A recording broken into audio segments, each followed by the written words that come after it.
Hello friends, नमस्कार। स्वागत है आपका गवर्नमेंट एग्जाम प्रिपरेशन चैनल में।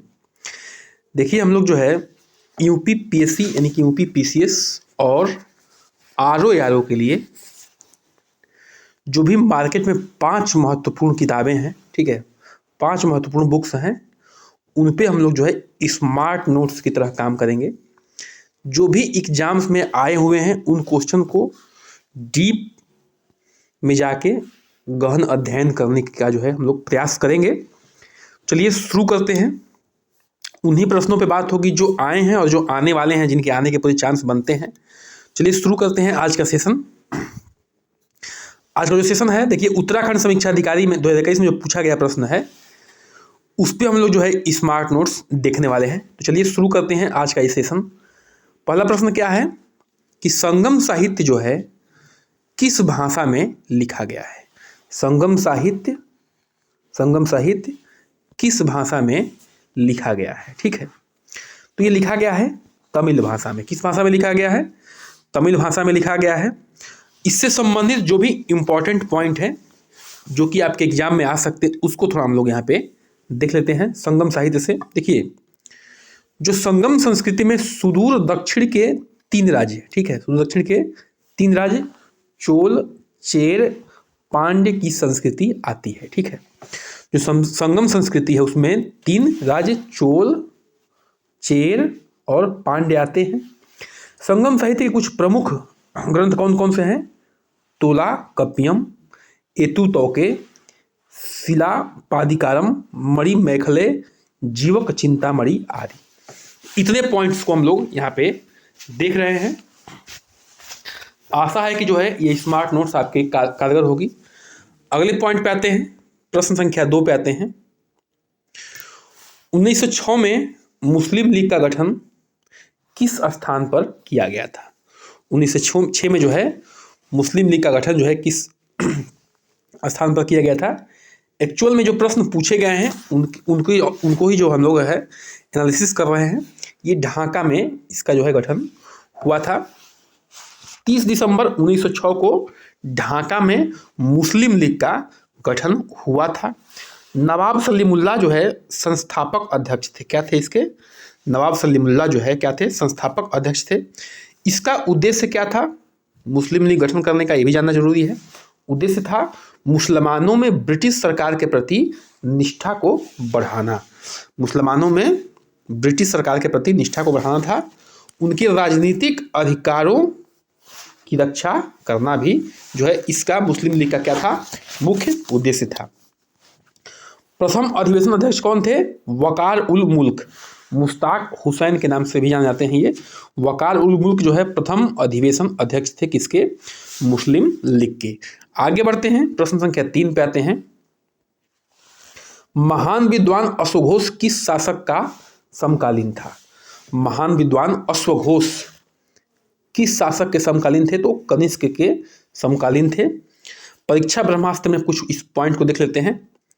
अश्वघोष की प्रमुख रचना कौन सी थी? बुद्धचरित थी और सौंदरानंद सारी पुत्र प्रकरण। ठीक है, ये जो है क्या थी? अश्वघोष की प्रमुख रचनाएं थी। और अश्वघोष जो है देखिए रचनाकार तो थे ही, यानी कि कवि तो थे ही, साथ में संगीतज्ञ भी थे, कथाकार भी थे और एक दार्शनिक भी थे। कौन? अश्वघोष।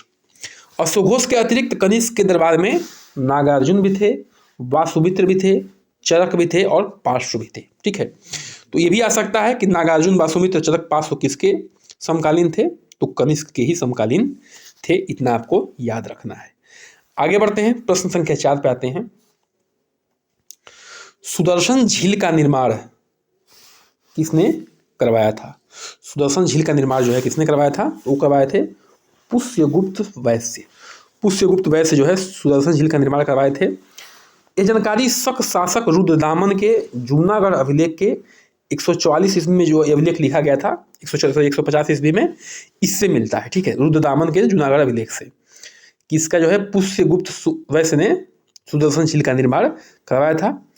इस अभिलेख से यह भी पता चलता है, क्या चलता है, कि अशोक के शासनकाल में इसी झील का पुनर्निर्माण भी करवाया गया था। इससे भी पता चलता है कि अशोक के शासनकाल में जो है पुनर्निर्माण भी करवाया गया था इसका, इसी झील का। आगे बढ़ते हैं, प्रश्न संख्या 5 पे आते हैं। देखिए, अशोक के सारनाथ स्तंभ पर कौन से पशु अंकित हैं? बैल है, घोड़ा है, हाथी है और शेर है।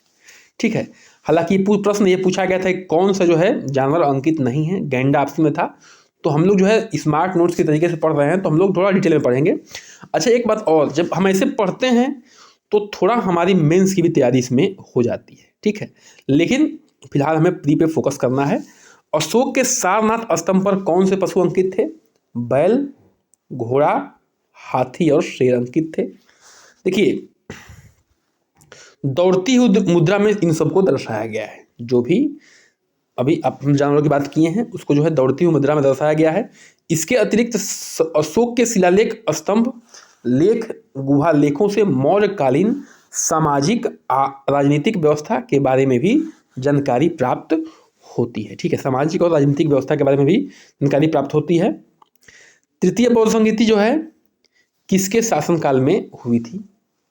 ठीक है, यानी कि तृतीय बौद्ध संगीति की आयोजित की गई थी, वह किसके शासनकाल में हुई थी? तो अशोक के शासनकाल में इसकी जो है आयोजन हुआ था। किसका? तृतीय बौद्ध संगीति का। पाटलिपुत्र 251 ईस्वी पूर्व में, ठीक है, पाटलिपुत्र में हुआ था, 251 ईस्वी पूर्व में हुआ था। अध्यक्षता किसके में था? मोगली पुत्तिस के जो है अध्यक्षता में ये कराया गया था। ठीक है, तो इतना बहुत है तृतीय संगीति के बारे में। आगे बढ़ते हैं, प्रश्न संख्या 7 पे आते हैं। मार्टिन व्हीलर और स्टुअर्ट पिगट के अनुसार सिंधु सभ्यता की तिथि क्या थी? जो मार्टिन व्हीलर हैं और स्टुअर्ट पिगट हैं, इनके अनुसार सिंधु सभ्यता की तिथि क्या थी? तो 2500 से ईसा पूर्व से लेकर 1500 ईसा पूर्व जो है सिंधु सभ्यता क्या थी? तिथि थी। इसी में जो है सिंधु सभ्यता फला फूला था। अब देखिए, कुछ और भी पॉइंट देख लेते हैं।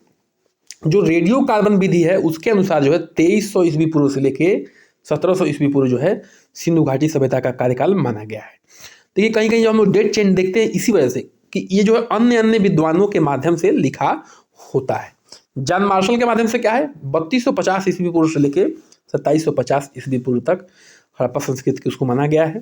मैके के अनुसार जो है 2800 ईस्वी पूर्व से लेके 2500 ईस्वी पूर्व तक इसके कार्यकाल को, हड़प्पा संस्कृति कार्यकाल को माना गया है। तो इतना थोड़ा जानना जरूरी है, चूंकि ये हमारे स्टेट के जो है नामी गिरामी एग्जाम हैं, चाहे यूपीपीसीएस हो, आर यादव हो, तो आपको जो है ढंग से पढ़ के जाना पड़ेगा। इसमें जो है ऊपर ऊपर तीर चलाने से काम नहीं चलने वाला है। पेरिपल्स ऑफ द एरिथ्रियन सी किस भाषा में लिखा गया है? तो ये यूनानी भाषा में लिखा गया है। ठीक है, पेरिपल्स ऑफ द एरिथ्रियन सी यूनानी भाषा में लिखा गया है। इंपॉर्टेंट क्यों है? देखिए, अज्ञात यूनानी लेखक द्वारा 80 ईस्वी में यूनानी भाषा में लिखा गया है। किसको? इसी बुक को, ठीक है, इसी किताब को, पेरिपल्स ऑफ द एरिथ्रियन सी को। भारत के समुद्री तटों के बारे में जानकारियां प्राप्त होती है। किससे? इस किताब से। भारत के जो है समुद्री तट है उसके बारे में जानकारी प्राप्त होती है। यह पुस्तक जो है रोमन मिस्र के बंदरगाहों तथा हॉर्न ऑफ अफ्रीका के देशों के बारे में तथा पूर्वी दुनिया के बीच व्यापार का वर्णन करती है। यह पुस्तक जो है रोमन मिस्र के बंदरगाहों तथा हॉर्न ऑफ अफ्रीका के देशों के बारे में, ठीक है, जो है व्यापार का वर्णन करती है। आगे बढ़ते हैं, प्रश्न संख्या 9 पे आते हैं। भारतीय राष्ट्रीय कांग्रेस की स्थापना के समय भारत का वायसराय कौन था? जब भारतीय राष्ट्रीय कांग्रेस की स्थापना हुई थी तो उस समय जो है वायसराय कौन था? वो था लॉर्ड डफरिन। कौन था? लॉर्ड डफरिन था। थोड़ा सा इसको हम लोग डिटेल में पढ़ लेते हैं परीक्षा ब्रह्मास्त्र में। भारतीय राष्ट्रीय कांग्रेस की स्थापना जो है 1885 ईस्वी में मुंबई के गोकुलदास तेजपाल संस्कृत कॉलेज के भवन में हुआ था। कुछ भी पूछा जा सकता है इसमें। 1885 में हुआ था स्थापना। कहाँ पे हुआ था? तो मुंबई में हुआ था। किस जगह पे हुआ था? तो गोकुलदास तेजपाल संस्कृत कॉलेज भवन में इसकी स्थापना हुई थी। संस्थापक कौन थे? एलन ऑक्टेवियन ह्यूम थे। कुछ लोग जो है एओ ह्यूम भी कहते हैं, इसको एओ ह्यूम भी कहते हैं शॉर्ट फॉर्म में, तो याद रखना है दोनों आपको, ठीक है। प्रारंभ में जो है भारतीय राष्ट्रीय कांग्रेस का नाम जो है भारतीय राष्ट्रीय संघ था। क्या था? भारतीय राष्ट्रीय संघ था। बाद में दादा भाई नौरोजी के सुझाव पर इसका नाम क्या कर दिया गया? भारतीय राष्ट्रीय कांग्रेस कर दिया गया, ठीक है। तो भारतीय राष्ट्रीय कांग्रेस कर दिया गया दादा भाई नौरोजी के किसके? उनके सुझाव पे भारतीय राष्ट्रीय संघ को। प्रश्न संख्या 10 पे आते हैं। गदर पार्टी का गठन जो है किस वर्ष हुआ था?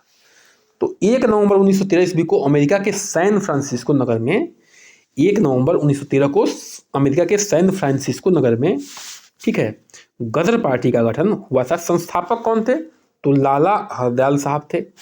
अध्यक्ष कौन थे इसके? तो सोहन सिंह भाकना थे। कौन थे? सोहन सिंह भाकना। गदर पत्रिका की भी प्रकाशन यही पार्टी करती थी, ये भी ध्यान रखना है आपको। आगे बढ़ते हैं, प्रश्न संख्या 11 पे आते हैं। किस वर्ष वर्नाकुलर प्रेस एक्ट पारित किया गया? तो 1878 में। 1878 में जो है वर्नाकुलर प्रेस एक्ट को पारित किया गया। परीक्षा ब्रह्मास्त्र में देख लेते हैं, लॉर्ड लिटन द्वारा यह पारित किया गया। जो वर्नाकुलर प्रेस एक्ट था, यह कौन पारित किया था? लॉर्ड लिटन ने जो है पारित किया था इसको, ठीक है। उद्देश्य क्या था इसका? उद्देश्य देख लेते हैं, वर्नाकुलर प्रेस एक्ट का उद्देश्य क्या था? भारतीय भाषाओं के समाचार पत्रों को अधिक नियंत्रण में लेना तथा ब्रिटिश सरकार के विरोधी लेखों को दबाना। एक्चुअल में हुआ क्या था कि उस समय जो है क्रांतिकारी युग था। क्रांतिकारी जो है अपने कलम से देश के अंदर जोश जगाने का काम करते थे अंग्रेजों के खिलाफ। तो इन लोगों ने सोचा कि इसको ही रोका जाए, तो ये वर्नाकुलर प्रेस एक्ट जो है, जो भी भारतीय भाषाओं में पत्र थे उनको दबाने का काम किया। इसे जो है मुंह बंद करने वाला अधिनियम भी कहा गया था, ठीक है। मुंह बंद करने वाला अधिनियम भी वर्नाकुलर प्रेस एक्ट को कहा गया था। भारतीय भाषाओं के समाचार पत्रों पर इसका विरोध किया, क्योंकि इन्हीं को रोक रहा था। तो भारतीय समाचार पत्रों ने, जो भारतीय भाषा में थे, उन्होंने क्या किया था? इसका विरोध किया था। गांधी इरविन समझौते पर किस वर्ष हस्ताक्षर हुआ था? 5 मार्च 1931 को यह पूछा गया है। 5 मार्च 1931 को पूछा गया है, गांधी इरविन समझौते पर हस्ताक्षर कब हुआ था?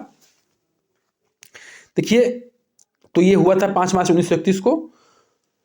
इस समझौते के तहत सविनय अवज्ञा आंदोलन, जो भी गांधी इरविन समझौता हुआ था, उसके अंतर्गत क्या क्या हुआ था इसको देख लेते हैं। सविनय अवज्ञा आंदोलन का स्थगन यानी कि रोकना, बिना नमक कर दिए नमक बनाने की छूट दी गई थी, हिंसा आरोपियों के अलावा राजनीतिक बंदियों की रिहाई। देखिए, जो भगत सिंह सुखदेव राजगुरु थे वो हिंसा के आरोप में थे, इसलिए उनको नहीं छोड़ा गया था, इसलिए उनको फांसी हुई थी। वो राजनीतिक कैदी नहीं थे, ठीक है। ये इसलिए ये जो है पॉइंट इंपॉर्टेंट हो जाता है यहाँ पे। कांग्रेस द्वारा ब्रिटिश सामान का बहिष्कार न करना। के मुंशी भारत के संवैधानिक इतिहास की एक युग प्रवर्तक घटना बताते हैं इसको। के मुंशी साहब क्या कहते हैं कि जो गांधी इरविन पैक्ट हुआ था वो भारत के संवैधानिक इतिहास का क्या था? एक युग प्रवर्तक घटना थी। सरोजिनी नायडू जी क्या कहती हैं कि गांधी और इरविन दो महात्मा थे। सॉरी, ये गांधी अरविंद नहीं है, गांधी और इरविन जो है, जो गांधी इम्पैक्ट हुआ था, जो उस समय का वायसराय था, क्या है? उस समय के दो महात्मा हैं, यानी कि दोनों जो है देश के हित में सोचने वाले हैं। पूना समझौता पर हस्ताक्षर कब किए गए? जो पूना समझौता हुआ था अंबेडकर जी और महात्मा गांधी के बीच में, 24 सितंबर 1932 को जो है पूना समझौता पर क्या हुआ था? हस्ताक्षर हुआ था। देखिए, इस हस्ताक्षर के तहत दलितों के लिए पृथक निर्वाचन व्यवस्था समाप्त कर दी गई थी। पृथक निर्वाचन व्यवस्था के जो मामला आया था उसको समाप्त कर दिया गया तथा विभिन्न प्रांतीय मंडलों में दलित वर्ग के लिए 148 सीटें तथा केंद्रीय विधान मंडल में 18% सीटें आरक्षित कर दी गई, ठीक है। तो ये ध्यान देने वाली बात है, 148 सीटें और इतना जो है आरक्षण इनको मिला था, ठीक है। आगे बढ़ते हैं, प्रश्न संख्या 14 पे आते हैं। असहयोग आंदोलन कब वापस लिया गया? असहयोग आंदोलन जो है कब वापस लिया गया? तो ये लिया गया 12 फरवरी 1922 को। 12 फरवरी 1922 को जो है असहयोग आंदोलन क्या कर लिया गया? वापस ले लिया गया। इसके थोड़ा सा मेन पॉइंट को देख लेते हैं, क्यों वापस लिया गया? 14 घटना थी, आहत होकर 12 फरवरी 1922 को बारदोली में हुए कांग्रेस कार्य समिति के बैठक में इस आंदोलन को समाप्त करने की घोषणा की गई थी, ठीक है। एक्चुअल में हुआ था कि जो 14 घटना थी उसमें जो है लगभग जो है 20 या 22 पुलिसकर्मी जो गोरखपुर के आसपास है 14, उसमें वहाँ के लोगों ने उनको बंद करके जला दिया था जिंदा, ठीक है। तो इससे जो है आहत हो गए, क्योंकि जो गांधी जी का आंदोलन था वो हिंसात्मक नहीं था, वो अहिंसा पे आधारित था। और लोगों ने क्या किया? इस नियम को तोड़ा और ये जानते थे कि हम जो है हिंसा पे आएंगे तो अंग्रेजों के पास जो है बंदूक, गोलियां हैं, तोपें हैं, वो जो है बहुत ही हमारे देशवासियों के साथ बर्बरता से निपटेंगे। इसलिए जो है उन्होंने क्या किया? थोड़ी देर शांत रहने के लिए 14 जो है जो घटना हुई थी उसके बाद जो है इस आंदोलन को वापस ले लिया था। ठीक है, आलोचक कौन कौन थे, यानी कि इस आंदोलन के समाप्त होने के बाद आलोचना जो है मोतीलाल नेहरू ने की थी, सुभाष चंद्र बोस जी ने की थी, सी आर दास जी ने की थी, जवाहरलाल नेहरू जी ने की थी, अली बंधु ने और लाला लाजपत राय जी ने इसका विरोध किया कि ये जो है हमें रोकना नहीं चाहिए था, ये आंदोलन बढ़िया चल रहा था, इसको करने देना चाहिए था। गांधी जी का इन्होंने क्या किया था, विरोध किया था। आज के अंतिम प्रश्न पे आते हैं, पानीपत का तृतीय युद्ध किस वर्ष हुआ था? तो ये 1761 में हुआ था। ठीक है, पानीपत का तृतीय युद्ध 1761 में हुआ था। तो इसको थोड़ा सा परीक्षा ब्रह्मास्त्र में हम लोग देख लेते हैं। 14 जनवरी 1761 को मराठों तथा अहमद शाह अब्दाली के मध्य हुआ था। किसके मध्य? 14 जनवरी 1761 को मराठों और अहमद शाह अब्दाली के बीच में हुआ था। मराठों की इसमें क्या हुई थी? हार हुई थी। मराठाओं का नेतृत्व कौन किए थे? सदाशिव राव भाऊ जी ने जो है मराठाओं का नेतृत्व किए थे। सदाशिव राव भाऊ नेतृत्व किए थे मराठाओं का। युद्ध का प्रमुख कारण क्या था? मराठों द्वारा पंजाब पर कब्जा किया जाना, जो कि किसके नियंत्रण में था? अफगानों के नियंत्रण में था। उसमें अफगानों के नियंत्रण में था और जो है उस पर कब्जा कर लिए थे कौन? मराठा। इसलिए ये युद्ध हुआ था। इसमें बहुत सारे सैनिक मारे गए थे मराठाओं के, और जो राजकुमार थे इनके पुत्र सदाशिव राव भाऊ के, वो भी का भी क्या हो गया था, इसमें वीरगति को प्राप्त हो गए थे। तो आज का सेशन हमारा जो है यहीं समाप्त होता है। और कृपया करके आप लोग क्या करिए, चैनल को जो है सब्सक्राइब कर दीजिए, लाइक करिए, शेयर करिए, कमेंट करिए, बन रहिए हमारे साथ। नमस्कार, जय हिंद।